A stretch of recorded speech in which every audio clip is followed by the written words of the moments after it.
can be answered on that website as well. This is just another way for all of us Marylanders to come together to trace and fight the virus. Meanwhile, the state of Maryland's positivity rate is at 6.45%, 985 currently hospitalized, 167,656 confirmed cases, and sadly, 4,160 deaths. With the increase of cases in the majority of the United States, Maryland Governor Hogan issued more restrictions to mitigate the virus. The details of the restrictions depend on the county that you live in. Some of these restrictions do include capping indoor and outdoor gatherings, which also include restaurants, retail businesses, houses of worship, and the like. Here in Prince George's County, the following restrictions were implemented as of yesterday at 5 p.m. They are as follows. Large indoor gatherings has a maximum of 10 people. Outdoor gatherings has a maximum of 25 people.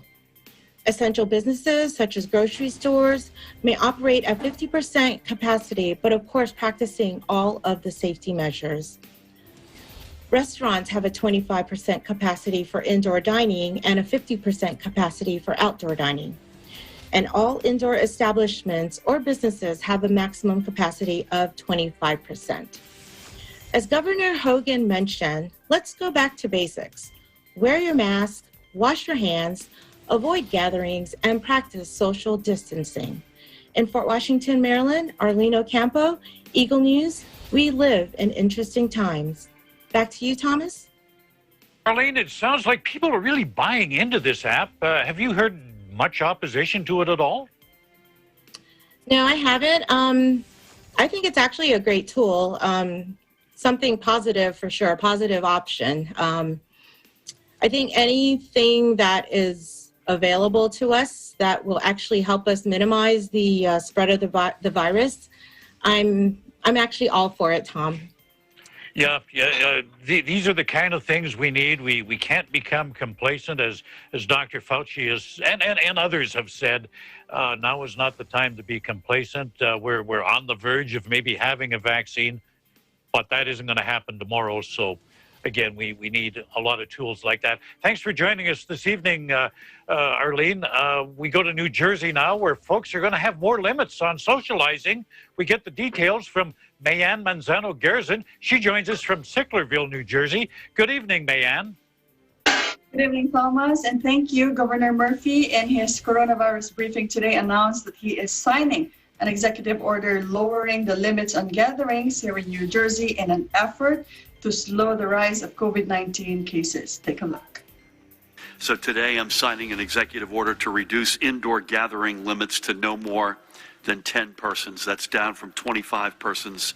That's a limit that we set that has been in existence since August 3rd. This provision will take effect tomorrow morning at 6 a.m. There are several exemptions from this: religious services or celebrations, political activities, weddings, ceremonies, funerals or memorial services, and performances will continue to be limited to 25% of capacity, but with a maximum of 150 people. But all other private indoor gatherings, such as house parties and public events, must be capped at no more than 10. And in this, we will be in line with a growing number of our fellow states throughout the region. We had a really good 5 governors Zoom call yesterday with New York, Pennsylvania, Delaware, Connecticut, and myself. More on that later, but that was a very good, one of many of the good exchanges we've had over the past 8 or 9 months. So what we're doing today, we know will cause some people to readjust their Thanksgiving plans, and I understand why there might be frustration with this step. But as we have been saying, Judy and I in particular, with a good helping from Pat and Tina and others, we've been saying for weeks that this will not be a normal Thanksgiving. It's not a normal school year.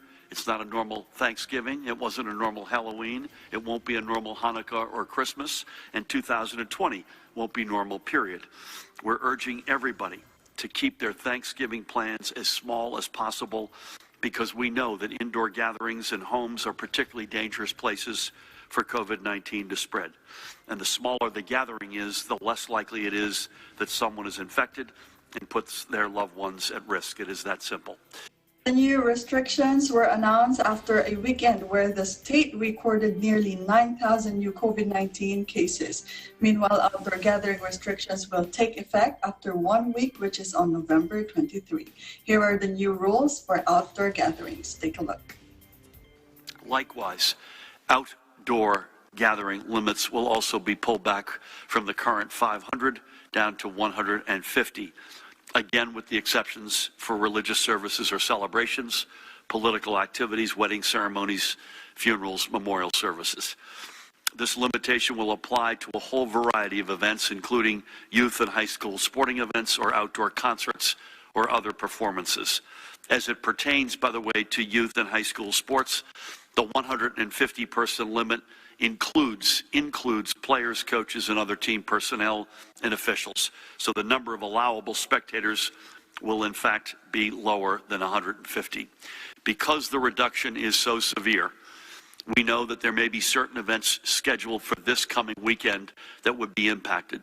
So to avoid disruption, the reduction for outdoor gatherings will take effect in 1 week from today, Monday, November 23rd. As a reminder, by the way, and this hasn't changed, and we have to remind everybody of this, outdoor gatherings, even now, are subject to strict social distancing restrictions, including the requirement to wear masks whenever it is not possible to social distance. Any outdoor gathering, either before or after next Monday, must abide by those restrictions or face the consequences. Meanwhile, here is today's statistical report of New Jersey's COVID-19 cases. According to the Department of Health of New Jersey, the state has 2,232 new positive cases, bringing a cumulative total to 281,493 New Jerseyans who have tested positive. Sadly, we have 14 new confirmed COVID-19 deaths, pushing the total to 14,779 lives lost. New Jersey remains on stage 2 of its road to recovery. And to learn more, visit covid19.nj.gov. In Sicklerville, New Jersey, May and Manzano Garzon, Eagle News, we live in interesting times. Back to you, Thomas. You know, this is kind of interesting, Mayan. I recall Governor Murphy in the past has said, you know, restrictions on private and family gatherings are difficult to enforce. Any idea why he signed this order now? That's right, Thomas. I remember him saying that as well. And his answer during the briefing today was he had no choice but to retighten the restrictions because of the increasing number of COVID-19 here in New Jersey. And Thomas, he also said that one of the largest drivers of transmission of the virus here in New Jersey has been private gatherings inside homes. He also did acknowledge that it is harder to enforce rules behind private doors, but that is why he is pleading to the public, Thomas, for cooperation and patience, and also assured that the enforcement will be all over as it can be. Thomas? Hopefully people will comply with that. Thank you for joining us this evening, and stay safe, Mayan. Still to come, our correspondents will bring you stories from Atlanta, Georgia, Santa Clarita, California, and Dallas, Texas. This is Eagle News America.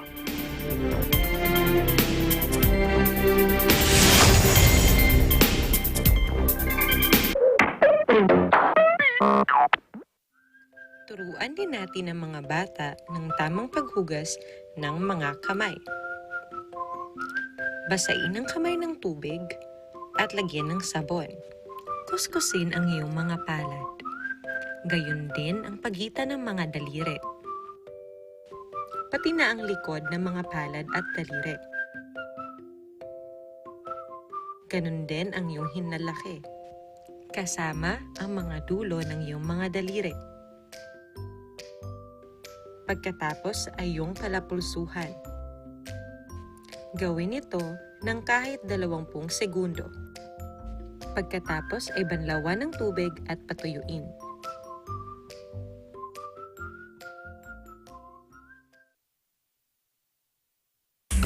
In good shape. Isn't that how we'd all like to be? But how can you be truly fit? And how can you stay truly healthy? right up into your golden years.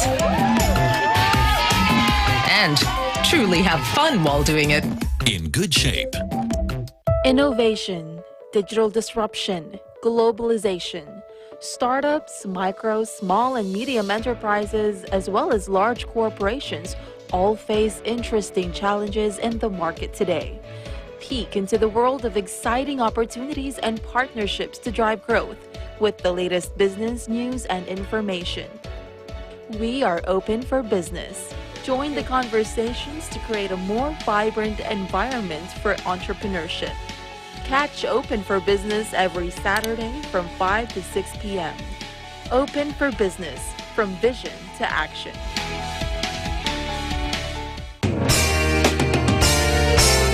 The search for the best continues. Tagisan ng Galing Part 2 is now accepting audition entries. If you are 21 to 59 years old and have what it takes to be the next Tagisan ng Galing Grand Winner as a solo performer, duet, trio, band, or grouped act, submit your audition entries now. Just follow these guidelines.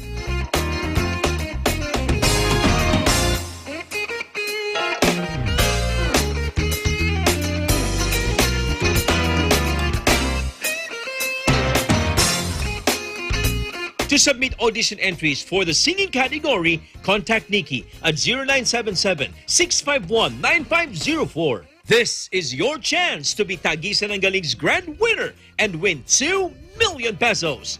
For more details and updates, visit and like the Tagisan ng Galing Facebook page. What are you waiting for? Join now!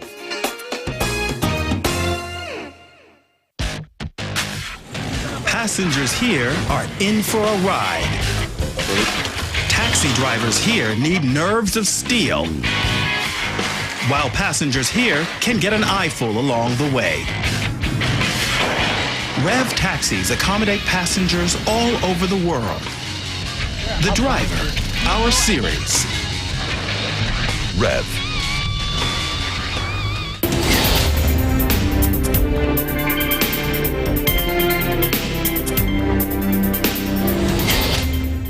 You're watching Eagle News America. I'm Thomas I. Likeness.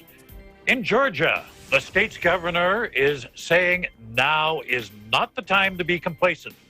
He says people must remain vigilant in their fight against COVID-19. Joining us tonight to tell us more on the story, Eagle News correspondent Philip Toledo. Thank you for joining us, Philip.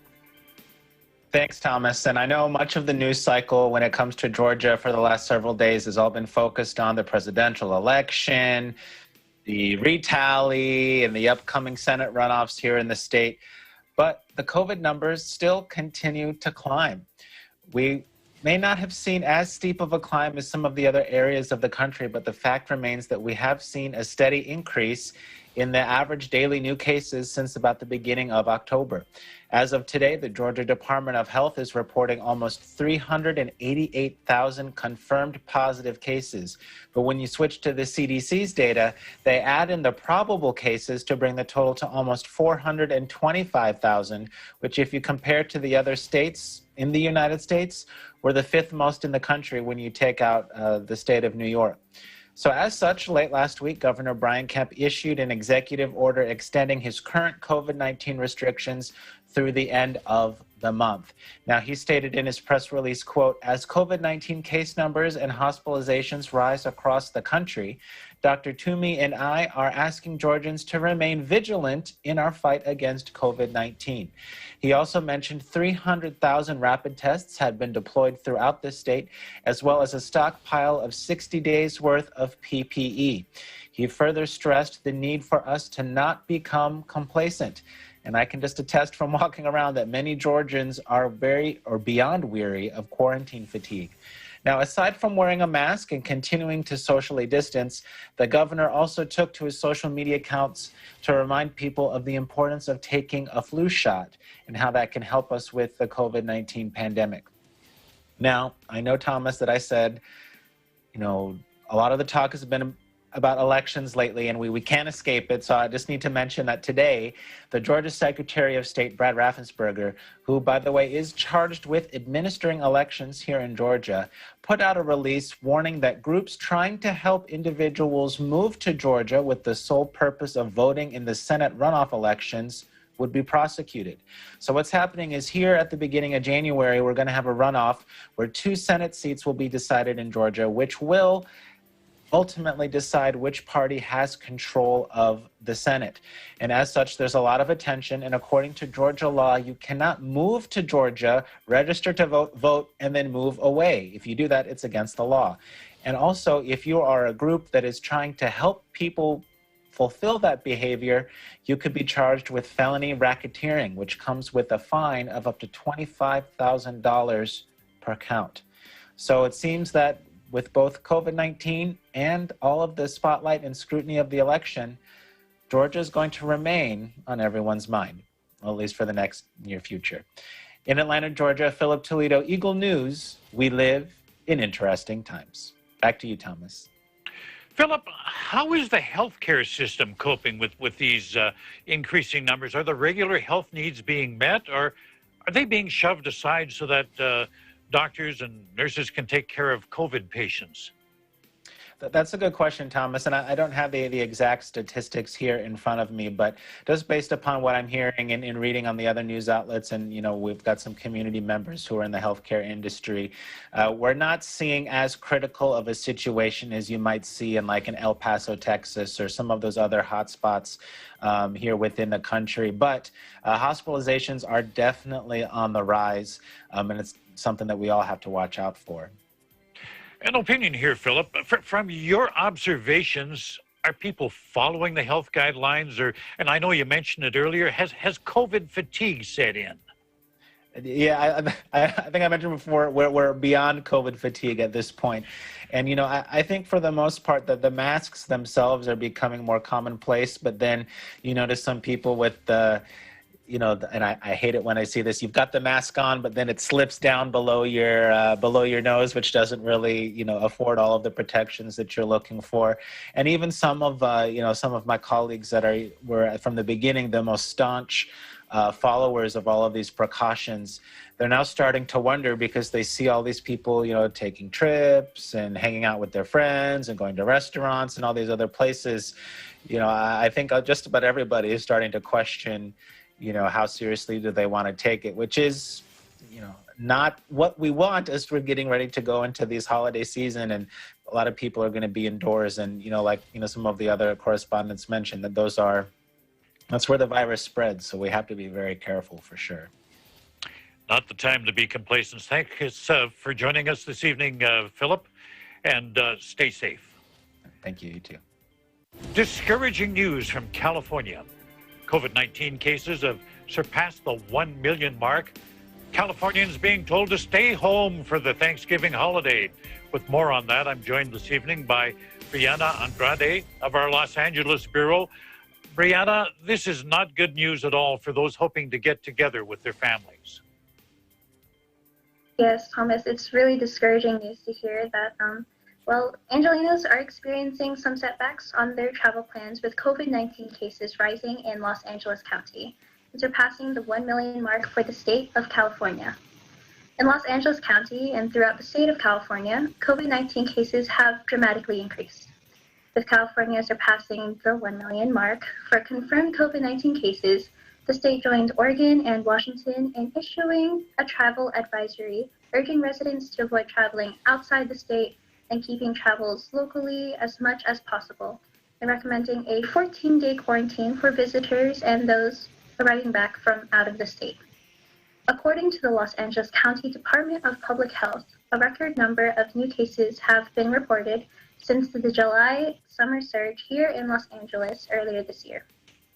Public health officials announced a record of 3,870 new positive cases and 20 deaths just this past Saturday, which was the highest number of positive cases added in one day, with no backlog of cases since the middle of July.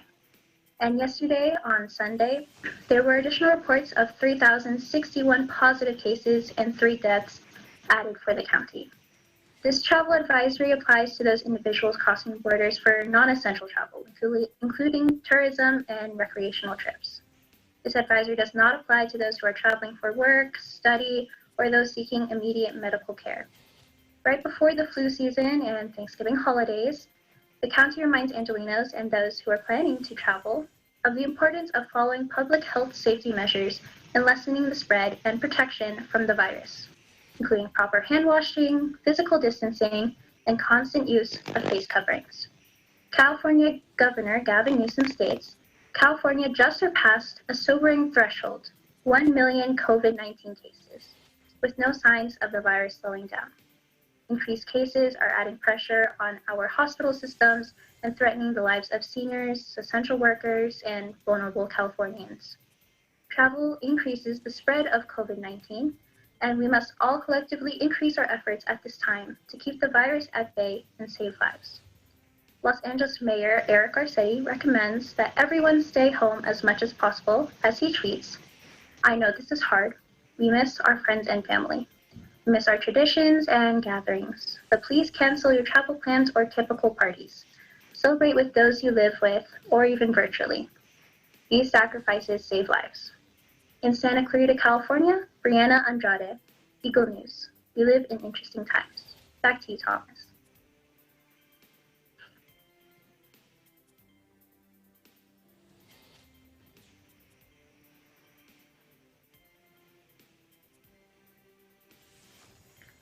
I seem to not be able to hear you, Thomas. I'm sorry. Yes. Little technical glitch there. I was saying from your report, you talked about the high number of cases reported on the weekend. Has there been any improvement today in Los Angeles County? Well, today there is an additional of 2,795 positive COVID-19 cases and 6 new deaths. Well, the weekend it was ranging from 3,000 to 4,000. It is a little lower, but as I say, the numbers are still high, as Los Angeles have not seen daily numbers as high as this since July. Los Angeles public health officials are advising Los Angeles residents to take action immediately by staying home as much as possible for the next several weeks and cancel any plans to travel outside the state, except for essential activities. There are currently 1,049 people hospitalized due to COVID-19, which is actually the highest number seen since September. Thank you for joining us this evening, Brianna, and keep yourself safe. Thank you, Thomas. Despite the rising number of cases in Los Angeles, people in San Diego seem to be coping well down there in the southern part of the state. To update us on that story, we go to Eagle News correspondent Maricar Valesco. Good evening, Maricar. Good evening, Tom, and thank you. Due to California Governor Gavin Newsom's reopening guidelines, every county can reopen depending on new cases. San Diego has remained in the red tier for months, and in this tier, businesses are allowed to have their patrons indoor with 25% capacity and an unlimited percent outdoors. This is in addition to ensuring parties are at least 6 feet apart. 600 new cases have been reported over 6 consecutive days, according to KPBS. Because of this, the county has transitioned into purple tier. To ensure safety, businesses such as restaurants, movie theaters, gyms, and places of worship are now ordered to close their indoor operations. San Diego is known for its warmer climates and lack of severe weather, and because of this, businesses have taken advantage of this and moved to much of their activities outside. Some gyms are now training in parking lots, and restaurants are moving their tables onto the sidewalks. With areas where there are more tourists, such as downtown, high traffic roads are closing on the weekends, and this is both for safety of pedestrians and for the restaurants to be able to hold a larger capacity of patrons during their busiest times. Not only are businesses readjusting, but locals and tourists have been adjusting to the purple tier as well. Many tourists are booking vacations and actively traveling here, even with the rising number of cases.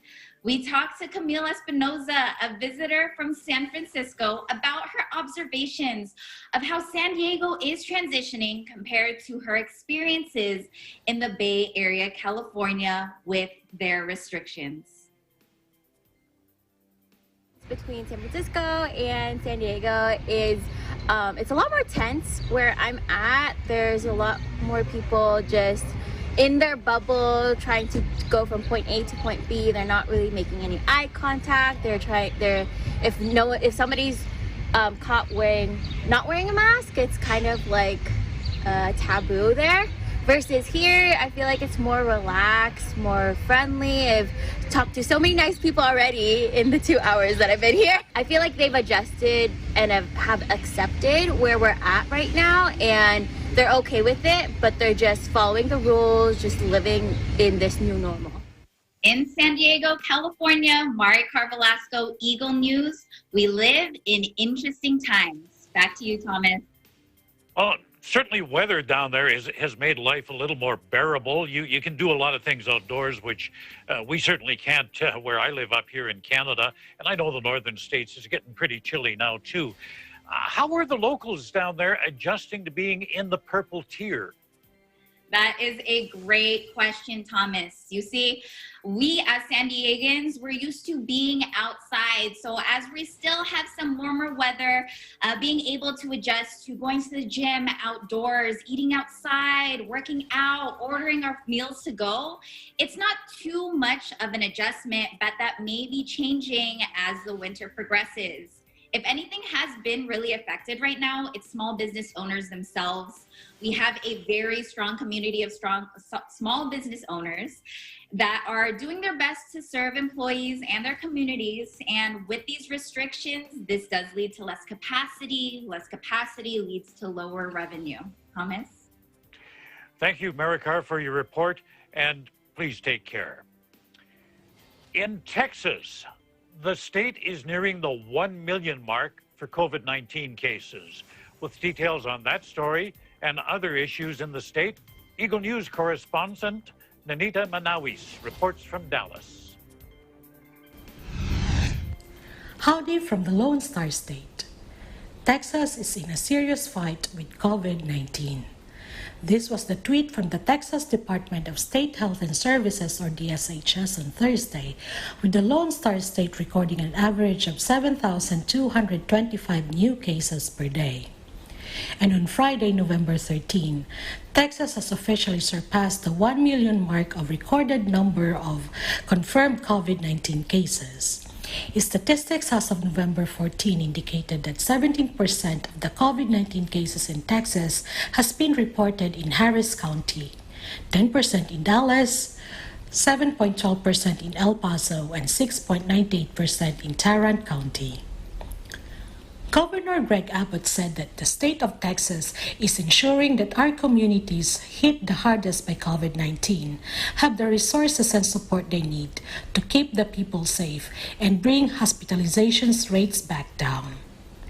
According to the governor, additional resources have been deployed to El Paso and Lubbock to help combat COVID-19 cases in these communities. In one of the governor's latest tweets last Friday, he announced that Texas DSHS is allocating an initial shipment of Eli Lilly and Company's bamlanivimab to be distributed as early as next week to acute care hospitals across the state. Eli and Lilly Company is an American pharmaceutical company headquartered in Indianapolis, Indiana, and according to the company's website, bamlanivimab is authorized for the treatment of mild to moderate COVID-19 in adults and pediatric patients 12 years and older with a positive COVID-19 test who are at a high risk for progressing to severe COVID-19 and or hospitalization. Bamlanivimab should be administered as soon as possible after a positive COVID-19 test and within 10 days of symptom onset. The Texas DSHS continues to remind Texas residents that the state faces a dangerous winter. Its tweet last Thursday admonishes residents to gather virtually when they can, wear a mask, and take #HealthyTexas steps when gathering indoors with others to protect themselves and their families. Meanwhile, amidst the pandemic, we continue to witness and see various efforts to help people in need. And on Saturday, the North Texas Food Bank, or NTFB, hosted a holiday food distribution activity or event at the Fair Park. As long as the supply lasted, each family recipient received 15 pounds of fresh product, 1 frozen turkey, a gallon of milk, and more. According to Fair Park, over 7,000 turkeys and 600,000 of food were distributed to over 25,000 people on the event last Saturday. Quoting NTFB's Twitter bio, remember, one meal makes a difference. A pleasant day to everyone. This is Nenita Manawes, Eagle News. We live in interesting times. Up next, Bobby Soriano joins us from the Eagle News business desk. And what's your number one meal to go that you make an excuse to have? Find out what our correspondents think when they sit down at the virtual roundtable. You're watching Eagle News America.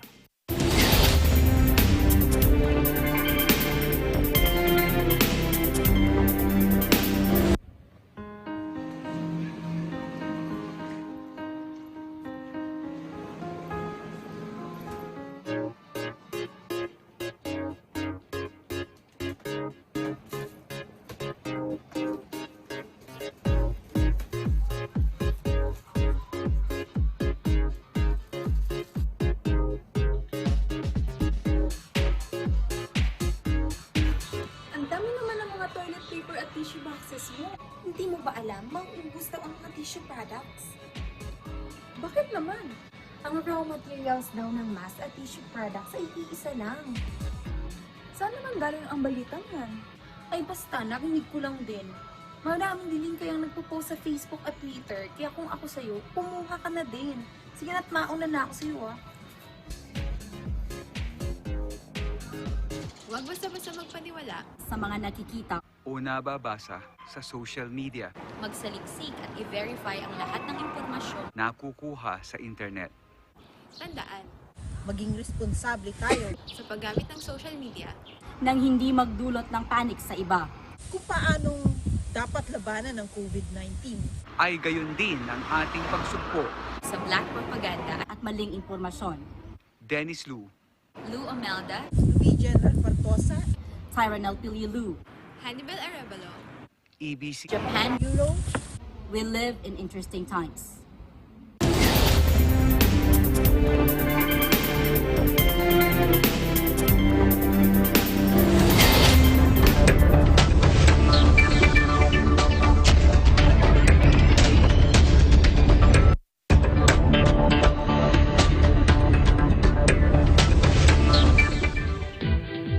We've got lots happening in the world of business, and to keep us up to date, Eagle News business reporter Bobby Soriano.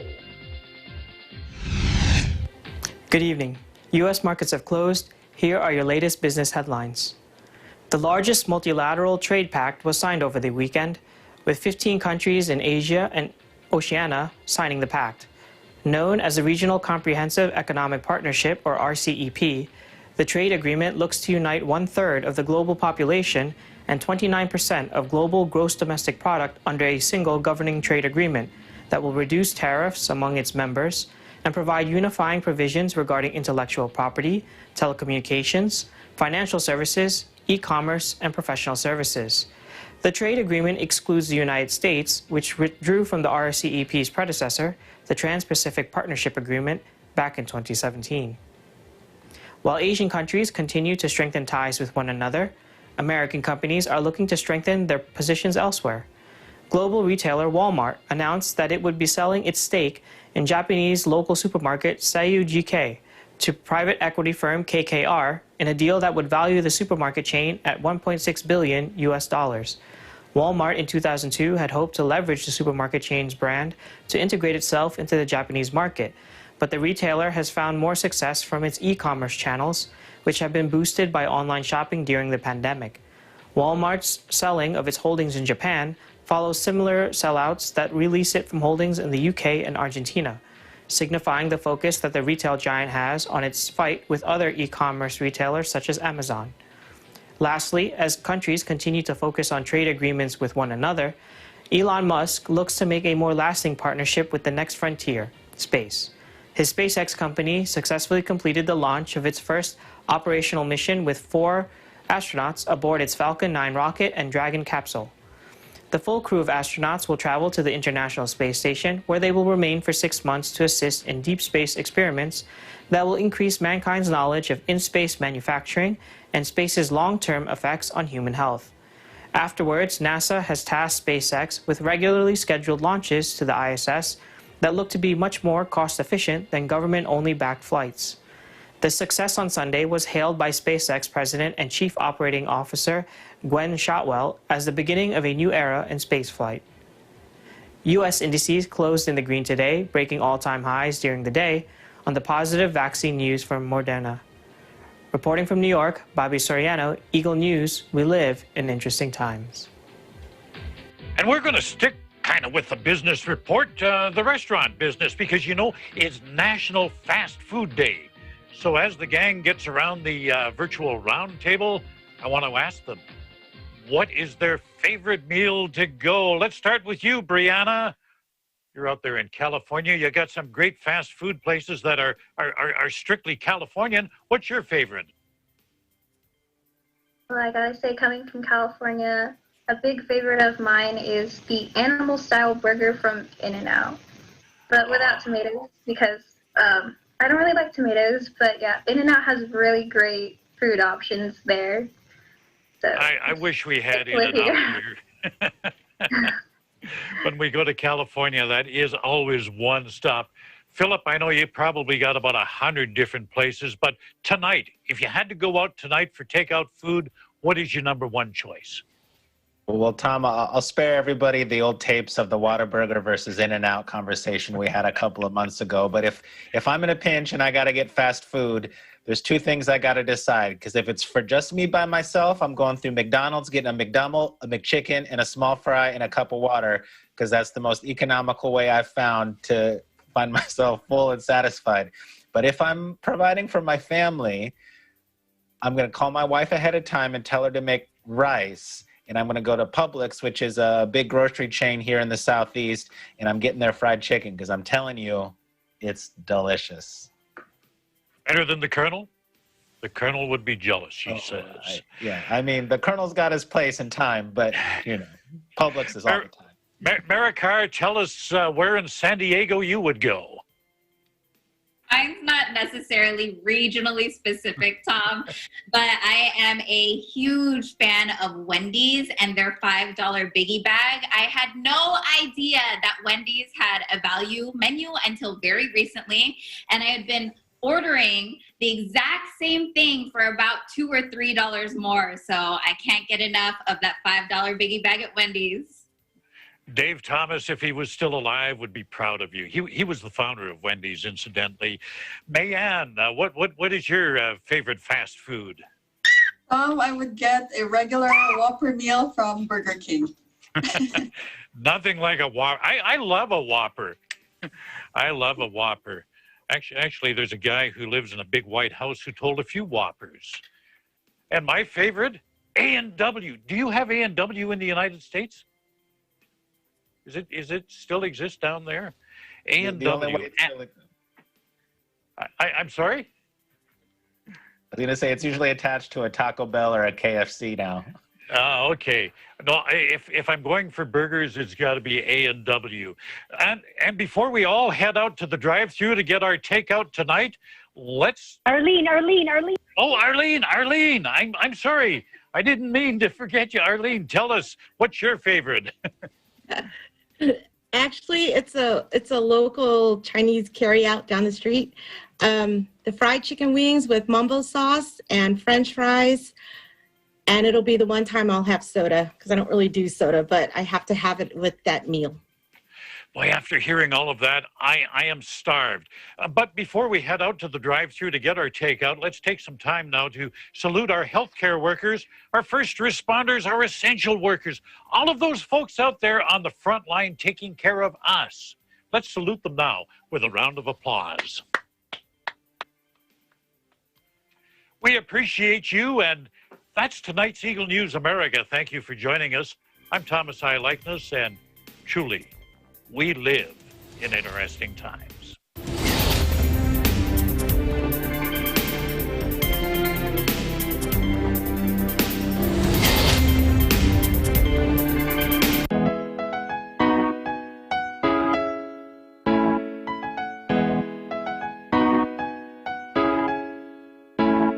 May sakit na lumalaganap, lunas di pa nahahanap. May paraan para wag kumalat, kaalaman ay ipamalas.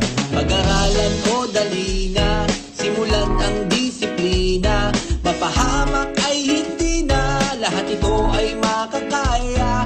May tamang paraan ang paghuhugas ng kamay. Distansya, pila-pila, takpan ng stay sa bahay. Kung magiging kaisa tayo, kabilang sa pagsupong, sama-sama natin talunin. Stop the COVID-19. Stop the COVID-19. Yo! Lahat tayo ay nababahala, ang dami ng gawain na naaantala. Atensyon nyo'y kailangan ng italaga. Kailangan mo na magtiis at magtiyaga. Yes! Kalusugan ay kaligtasan, lumalalang sakit ay kayang iwasan. Mag-ingat, sumunod, ito'y malulunasan. Darating din ang ginhawa ng kinabukasan.